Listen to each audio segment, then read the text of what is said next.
Tony, it's a pleasure to meet you once again in Jerusalem. Our government's policy towards Gaza is clear. Israel seeks to keep out of Gaza weapons and material that Hamas uses to prepare and carry out terror and rocket attacks against Israel and its civilians. Other goods will be allowed into Gaza. Gilad Shalit is now approaching 4 years in captivity.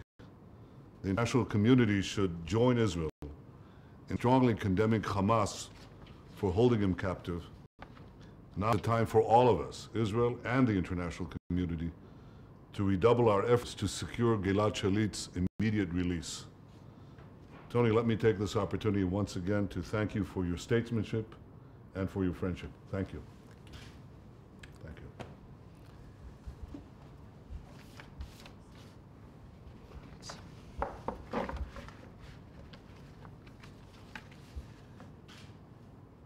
Three days ago, Israel announced its intention to liberalize its Gaza policy. We have agreed principles of implementation.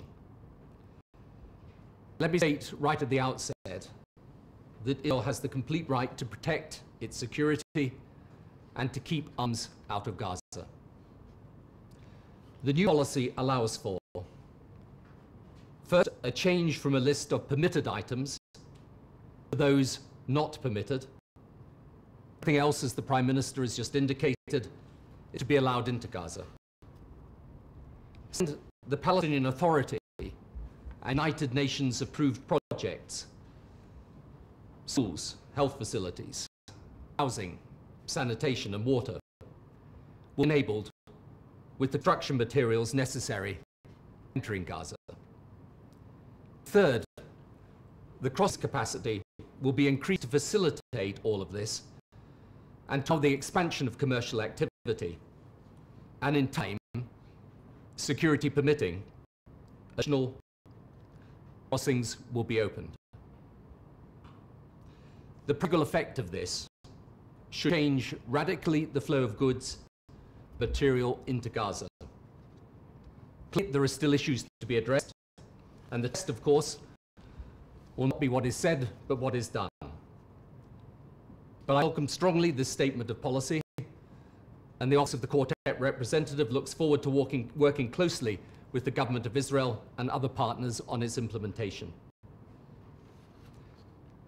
This new policy allows the Government of Israel and the Prime Minister to maintain their absolute determination to protect Israel's security while improving significantly the lives of people in Gaza. Once again, let me repeat my demand that Gilad Shalit, now approaching 4 years in captivity, should be released immediately. We will redouble our efforts to secure his freedom.